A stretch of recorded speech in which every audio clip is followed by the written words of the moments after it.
S ಪಶ್ಚಿಮ ಬಂಗಾಳ ಎರಡನೇ ಹಂತದ ಮತದಾನ ಮುಗಿದಿದೆ. ಮತದಾನೋತ್ತರ ಸಮೀಕ್ಷೆ ಎಕ್ಸಿಟ್ ಪೋಲ್ 5 ರಾಜ್ಯಗಳ ಪುದುಚೇರಿ ಸೇರಿದಂತೆ 5 ರಾಜ್ಯಗಳ ಎಕ್ಸಿಟ್ ಪೋಲ್ ಕೊಡುವಂತ ಸಮಯ. ಕಳೆದ ಬಾರಿ ದೀರ್ಘವಾಗಿ ಮಮತಾ ಬ್ಯಾನರ್ಜಿ ಮುಖ್ಯಮಂತ್ರಿ ಆಗಿದ್ದಾರೆ ಪಶ್ಚಿಮ ಬಂಗಾಳ.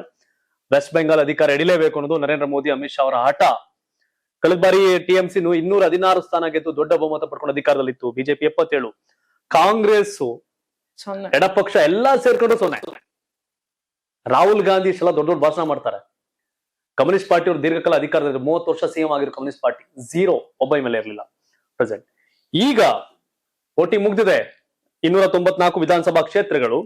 ಅದರಲ್ಲಿ ಪಿ ಮಾರ್ಕ್ ಸಂಸ್ಥೆ ಕೊಟ್ಟಂತ ಎಕ್ಸಿಟ್ ಪೋಲ್ ಪ್ರಕಾರ ರಂಜಿತಾ, ಟಿಎಂಸಿ 118ರಿಂದ 138, ಬಿಜೆಪಿ 150ರಿಂದ 175, ಲೆಫ್ಟ್ 0, ಇನ್ನು ಕಾಂಗ್ರೆಸ್ ಕೂಡ 0, ಇತರೆ 2ರಿಂದ 6 ಸ್ಥಾನಗಳು ಬರಬಹುದು ಅಂತ. ಸೊ ಪಿ ಮಾರ್ಕ್ ಸರ್ವೆ ಪ್ರಕಾರ ಬಿಜೆಪಿ ಅಧಿಕಾರಕ್ಕೆ ಬರುತ್ತೆ ಅಂತ. ಅದು ಈ ಮಟ್ಟಕ್ಕೆ ಇಷ್ಟು ಸ್ಥಾನಗಳನ್ನ ಪಡ್ಕೊಂಡು ಹೇಳಕ್ಕಾಗಲ್ಲ. ಎವ್ರಿಥಿಂಗ್ ಇಸ್ ಪಾಸಿಬಲ್, ಎಲ್ಲ ಸಾಧ್ಯ ಇಲ್ಲಿ ಅಸಾಧ್ಯ ಅಂತ. 216 ಟಿಎಂಸಿ ಗೆಲ್ಬೇಕಾದ್ರೆ ವೈ ನಾಟ್ ಬಿಜೆಪಿ ಅಂತ ಅನ್ಸುತ್ತೆ. ಹೌದು, ಬಟ್ ಅಮಿತ್ ಶಾ ಹೇಳಿದ್ರು ಫಸ್ಟ್ ಪ್ಲೇಸ್ ಅಲ್ಲೇ ವೋಟಿಂಗ್ ಆದಾಗ 100 ಫಸ್ಟ್ ಪ್ಲೇಸ್ ಅಲ್ಲೇ ಗೆಲ್ತೀವಿ ಅಂತ. ಇಡೀ ಸೇನಾ ತುಕಡಿಗಳನ್ನ ವೆಸ್ಟ್ ಬೆಂಗಾಲ್ಗೆ ಹಾಕ್ಬಿಟ್ಟಿದ್ರು. ನೋಡ್ಬೇಕಲ್ಲಿ ಹೊಡಿತಾ ಇರ್ತಾರೆ. ಯಾವ ಸಿಎಂ ನೋಡಲ್ಲ, ಎಂಪಿ ನೋಡಲ್ಲ. ಆ ಮಟ್ಟಿಗೆ ರಾಷ್ಟ್ರಪತಿಗೂ ರಕ್ಷಣೆ ಇಲ್ದಿರೋ ರಾಜ್ಯ ಇದ್ರೆ ಅದು ವೆಸ್ಟ್ ಬೆಂಗಾಲ್. ಹೌದು, ಮಮತಾ ಬ್ಯಾನರ್ಜಿಯ ಹಠ. ಆಕೆ ಅವರೆಲ್ಲ ಒಂದ್ ಕಾಲದಲ್ಲಿ ಬಿಜೆಪಿ ಜೊತೆ ಇದ್ದವ್ರು, ಎನ್ ಡಿ ಎ ಇದ್ದಂತ ಆಕೆ. ಅವ್ರನ್ನ ಕಮ್ಯುನಿಸ್ಟ್ ಪಾರ್ಟಿಯವರು ಬಿಟ್ಟು ಬಿಡದಂಗೆ ಅನ್ಯಾಯ ಮಾಡಿ, ದೌರ್ಜನ್ಯ ಮಾಡಿ ಎಲ್ಲಾ ಮಾಡಿದ್ದಾರೆ. ಆದ್ರೆ ಕಮ್ಯುನಿಸ್ಟ್ ಪಾರ್ಟಿ ಇವತ್ತು ಹೆಸರಿಲ್ದಂಗೆ ಆಗ್ಬಿಟ್ಟಿದೆ. ಟಿಎಂಸಿ ಬಿಜೆಪಿ ಹೋರಾಟ ಶುರುವಾಗಿದೆ ಕಮ್ಯುನಿಸ್ಟ್ ಪಾರ್ಟಿ ವಿರುದ್ಧ. ಇವತ್ತು ಕಮ್ಯುನಿಸ್ಟ್ ಪಾರ್ಟಿ ಹೆಸರಿಲ್ದಂಗೆ ಆಗಿದೆ. ಆ ಕಮ್ಯುನಿಸ್ಟ್ ಪಾರ್ಟಿ ಮೀರಿ ದೌರ್ಜನ್ಯ ದಬ್ಬಾಳಿಕೆ ಮಾಡ್ತಿದ್ರು ಮಮತಾ ಬ್ಯಾನರ್ಜಿಯಲ್ಲಿ ರೌಡಿಸಂ. ಸೊ ಬಿಜೆಪಿ ಅವರು ಅದನ್ನೇ ಮಾಡಿ ಅಧಿಕಾರಕ್ಕೆ ಹೋಗ್ತಿದ್ದಾರೆ.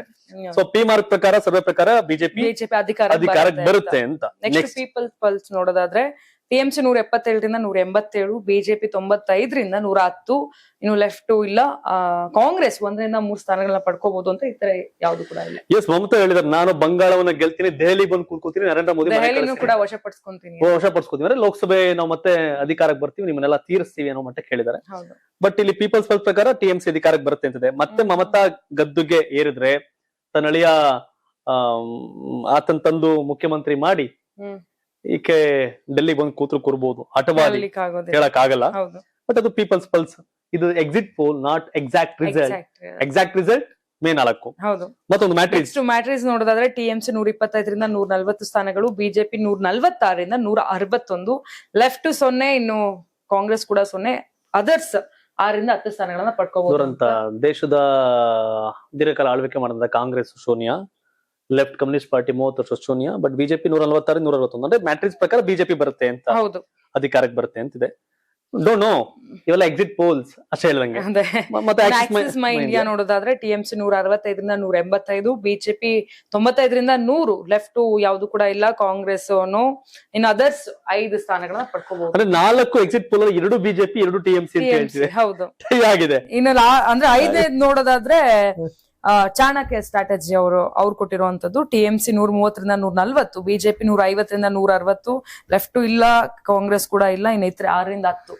ಸೊ ಇದು ಬಿಜೆಪಿ. ಈಗ 5ರಲ್ಲಿ 3 ಬಿಜೆಪಿ 2 ಟಿಎಂಸಿ, ಇನ್ನೊಂದಷ್ಟು ಬೇರೆ ಬೇರೆ ಸಂಸ್ಥೆಗಳು ಕೊಡ್ತಾ ಇರುತ್ತೆ. ಬಟ್ ಈಗ 5ರಲ್ಲಿ 3 ಬಿಜೆಪಿ 2 ಅಂತಿದೆ. ಬಟ್ ನಾವು ಫಲಿತಾಂಶಕ್ಕೋಸ್ಕರ ಕಾಯ್ಲೇಬೇಕು. ಬಿಕಾಸ್ ಬಹುತೇಕ ಎಕ್ಸಿಟ್ ಪೋಲ್ಗಳು ಮಕಾಡೆ ಮಲ್ಕೊಬಿಟ್ಟಿದೆ. ಕೌಂಟಿಂಗ್ ದಿನ ಬೇರೆದೇ ಆಗಿರುತ್ತೆ ಫಲಿತಾಂಶ. ಅಂದ್ರೆ ಪಂಚರಾಜ್ಯಗಳಲ್ಲಿ ಎಲ್ಲವೂ ಕೂಡ ಮುಖ್ಯ, ಹೌದು. ಬಟ್ ಆದ್ರೆ ವೆಸ್ಟ್ ಬೆಂಗಾಲ್ ಇದೆಯಲ್ಲ, ಫಸ್ಟ್ ಟೈಮ್ ಬಿಜೆಪಿ ಅಂದ್ರೆ ಮೊದ್ಲೇನಾಗಿತ್ತು, ಕಾಂಗ್ರೆಸ್ ಇವರೆಲ್ಲ ಒಟ್ಟಿಗೆ ಚುನಾವಣೆ ಮಾಡಿದ್ರು, ಲೆಫ್ಟ್ ಕಾಂಗ್ರೆಸ್. ಈಗ ಲೆಫ್ಟ್ ಬೇರೆ ಕ್ಯಾಂಡಿಡೇಟ್ ಹಾಕಿದ್ದಾರೆ, ಕಾಂಗ್ರೆಸ್ ಬೇರೆ ಕ್ಯಾಂಡಿಡೇಟ್ ಹಾಕಿದ್ದಾರೆ. ಸೊ ಹಾಗಾಗಿ ಆ ವೋಟ್ ಯಾವುದು ಬಿಜೆಪಿ ವಿರುದ್ಧದ ಮತಗಳೇ. ಸೊ ಹಾಗಾಗಿ ಅವೆಲ್ಲ ವಿಭಜನೆ ಆಗ್ಬಹುದು ಅಂತ ಕೂಡ ಇದೆ. ಬಟ್ ಮಮತಾ ಬ್ಯಾನರ್ಜಿ ಗಟ್ಟಿಗಿತ್ತಿ 60-70 ಲಕ್ಷ ವೋಟ್ ನ ಕಟ್ ಮಾಡಿದ್ರೆ SIR ಲಿ, ಅಕ್ರಮ ಬಾಂಗ್ಲಾ ವಲಸಿಗರ ಹಾಗೆ ಹೇಗೆ ಅಂತ.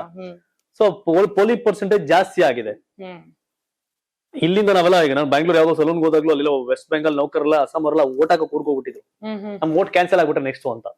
ಅಂದ್ರೆ ಹೊರಗಡೆ ಯಾರ್ಯಾರಿದ್ರು ಬಂಗಾಳಿ ಕೆಲಸಗಾರರೆಲ್ಲ ಹೋಗ್ಬಿಟ್ಟಿದ್ರೆ ಅಲ್ಲಿಗೆ. ಎಷ್ಟೋ ಹೋಟೆಲ್ಗಳ ಕೆಲಸ ಮಾಡ್ತಿದ್ರು ಬಂಗಾಳದವರು ಮತ್ತೆ ಅಸ್ಸಾಂ ಅವರು ಎಲ್ಲ ವೋಟ್ ಮಿಸ್ ಆಗುತ್ತೆ ಅಂತ ವೋಟ್ ಹಾಕೋ ಕೂರಿಗೆ ಹೋಗಿದ್ದಾರೆ. ಅಂದ್ರೆ ವೋಟಿಂಗ್ ಪರ್ಸೆಂಟೇಜ್ ಜಾಸ್ತಿ ಆಗಿದೆ. ಅಸ್ಸಾಂ ಆಗ್ಲಿ ವೆಸ್ಟ್ ಬೆಂಗಾಲ್ ಇಶ್ಯೂ ಅಕ್ರಮ ಬಾಂಗ್ಲಾ ವಲಸೆ ದೊಡ್ಡ ಇಶ್ಯೂ ಆಗಿತ್ತು.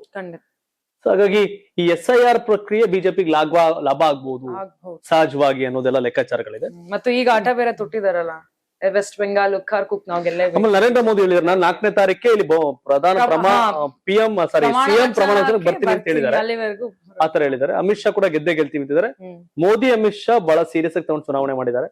ಹೇಳಿದಲ್ಲ, ಜಮ್ಮು ಕಾಶ್ಮೀರ ಸೇನೆ ನೋಡ್ತಿದ್ವಿ, ವೆಸ್ಟ್ ಬೆಂಗಾಲ್ ಗಲ್ಲಿ ಸೇನೆ ನೋಡಿದಂಗ ಆಯ್ತು ಸರ್ ಎಲೆಕ್ಷನ್ ಅಲ್ಲಿ. ಅಲ್ಲ, ಈಗ ವೋಟಿಂಗ್ ಇವತ್ತು ಕೂಡ ವೋಟಿಂಗ್ ಹಾಕಿದ್ರೆ ಏನೆಲ್ಲ ಗಲಾಟೆಗಳಾಯ್ತು, ಎಷ್ಟೆಲ್ಲ ಗ್ರಾಮಗಳಾಯ್ತು. ಆ ಒಂದು ವೋಟಿಂಗ್ ಹಾಕೋ ಇದ್ರಲ್ಲೂ ಕೂಡ ಬಿಜೆಪಿ ಚಿಹ್ನೆ ಮುಚ್ಚಿಬಿಟ್ಟಿದ್ರಲ್ಲ. ಅದೇ ಬೇರೆ ಹಿಂದೆ ಕಮ್ಯುನಿಸ್ಟ್ ಪಾರ್ಟಿ ಅವರ ಕೆಲಸ ಮಾಡೋರು, ನಂತರ ಟಿಎಂಸಿ ಅವ್ರ ಆತರ ಮಾಡ್ತಾ ಬಂದ್ರು. ಕಮ್ಯುನಿಸ್ಟ್ ಪಾರ್ಟಿ ಬಗ್ಬಡಿದ್ದು ಟಿಎಂಸಿ ಬಗ್ಬಡಿಯಾಗಿ ಬಿಜೆಪಿ ಅವ್ರು ಬಂದವ್ರೆ. ಒಂಥರ ಸೈಕಲ್. ಇದಿಷ್ಟು ವೆಸ್ಟ್ ಬೆಂಗಾಲ್ ನ ಎಕ್ಸಿಟ್ ಪೋಲ್. 5 ಎಕ್ಸಿಟ್ ಪೋಲ್ ಗಳಲ್ಲಿ 3 BJP, 2 TMC, Congress communist party 0-0-0. ಹಾಗಾಗಿ ಟಿಎಂಸಿ ಹೊರಗಡೆ ಬಂದಾಗ ಅದು ಕಾಂಗ್ರೆಸ್ ಪಾರ್ಟಿಯ ಮತ್ತೊಂದು ಮೈತ್ರಿ ಕೂಟನೆ. ಮೋದಿ ಸೋಲ್ಸ್ಬೇಕು ಅನ್ನೋದು ಅವರ ಅಜೆಂಡಾ. ಸೊ ನರೇಂದ್ರ ಮೋದಿಗೆ ಮತ್ತೆ ಅಮಿತ್ ಶಾ ವಿಶ್ವಾಸ, ಗೆಲ್ತೀವಿ ಅಂತ. ನೋಡ್ಬೇಕು, ಇದು exit poll, not exact result. May 4 Karnataka ಟಿವಿಯಲ್ಲಿ ನಾನು ಮತ್ತೆ ರಂಜಿತಾ ನಮ್ ಟೀಮ್ ಅವತ್ತು ಇಡೀ ದಿನ ರಿಸಲ್ಟ್ ಅಲ್ಲಿ ಲೈವ್ ಅಲ್ಲಿ ನಾವು ಕೂತಿರ್ತೀವಿ, ಇನ್ಫಾರ್ಮೇಶನ್ ಕೊಡ್ತಿರ್ತೀವಿ. ಸೊ ಪಕ್ಕಾ ರಿಸಲ್ಟ್ ಗೋಸ್ಕರ ಕರ್ನಾಟಕ ಟಿವಿಯನ್ನ ಫಾಲೋ ಮಾಡಿ ಅಂತ ಹೇಳ್ತಾ, ನಿಮ್ ಪ್ರಕಾರ ವೆಸ್ಟ್ ಬೆಂಗಾಲ್ ಮಮತಾನ ಮೋದಿನ? ಯಾರ್ ಗೆಲ್ಬಹುದು ಕಮೆಂಟ್ ಮಾಡಿ. ಆಗ್ಲೇ ಹೇಳ್ದಾಗೆ ಮೇ 4ರಂದು ಎಕ್ಸಾಕ್ಟ್ ರಿಸಲ್ಟ್ ನಾನು ಕೊಡ್ತೀವಿ. ಈಗ ಸದ್ಯಕ್ಕೆ ಇದು ಎಕ್ಸಿಟ್ ಪೋಲ್ ರಿಸಲ್ಟ್ ಅಷ್ಟೇನೆ. ಅಷ್ಟೇ. ನನ್ಗೆ ದೊಡ್ಡ ಮಟ್ಟದ ಎಕ್ಸೈಟ್ಮೆಂಟ್ ಇಲ್ಲ ಎಲೆಕ್ಷನ್ ಗಳಲ್ಲಿ. ಫಲಿತಾಂಶ ಅಷ್ಟೇ ನಾನು ಪರ್ಫೆಕ್ಟ್, ಅದೇ ಅಂತಿಮ ಫಲಿತಾಂಶ.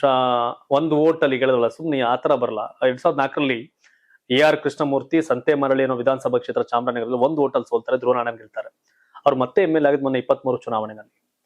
ಹಾಗಾಗಿ ಅಂದ್ರೆ 19 ವರ್ಷಗಳ ನಂತರ ಗೆಲ್ತಾರೆ. ಅಂದ್ರೆ ಕೌಂಟಿಂಗ್ ಅಂದ್ರೆ ಪರ್ಫೆಕ್ಟ್ ಇರುತ್ತೆ. ಕೌಂಟಿಂಗ್ ಬಹಳ ಇಂಪಾರ್ಟೆಂಟ್. ಹಾಗಾಗಿ ಕೌಂಟಿಂಗ್ ಪರ್ಫೆಕ್ಟ್ ಅಂತ ಹೇಳ್ತಾ, ಈ ಎಕ್ಸಿಟ್ ಪೋಲ್ ಗಳಲ್ಲಿ ಎಕ್ಸೈಟ್ ಆಗಿ ನೀವು ಬೆಟ್ಟಿಂಗ್ ಕಟ್ಟಬೇಡಿ. ಇದು ದೊಡ್ಡ ಬೆಟ್ಟಿಂಗ್ ನಡೀತೆ 1000 ಕೋಟಿ ಈಗ ಈ ಫಾಸ್ಟ್ ಎಲೆಕ್ಷನ್ ಅಲ್ಲಿ ಅಂತ ಹೇಳ್ತಾ, ನಿಮ್ ಪ್ರಕಾರ ಏನು ವೆಸ್ಟ್ ಬೆಂಗಾಲ್ ಮೋದಿನ ದೀದಿನ ಕಾಮೆಂಟ್ ಮಾಡಿ. ಧನ್ಯವಾದ. ಇದು ಕರ್ನಾಟಕ ಟಿವಿ, ಕನ್ನಡಿಗರ ಧ್ವನಿ. ನೀವು ಸಣ್ಣ ಆಗ್ಬೇಕಲ್ವಾ? ಅದು ಒಂದು ಉತ್ತಮ ಆಹಾರದಿಂದ ಸಣ್ಣ ಆಗ್ಬೇಕಲ್ವಾ? ಪ್ರತಿದಿನ ನಮ್ಮ ಜೀನಿ ಸ್ಲಿಮ್ ನ ಯೂಸ್ ಮಾಡಿ ಯಾವುದೇ ಸೈಡ್ ಎಫೆಕ್ಟ್ ಇಲ್ದಂಗೆ ನೀವು ಸಣ್ಣ ಆಗ್ತೀರಾ.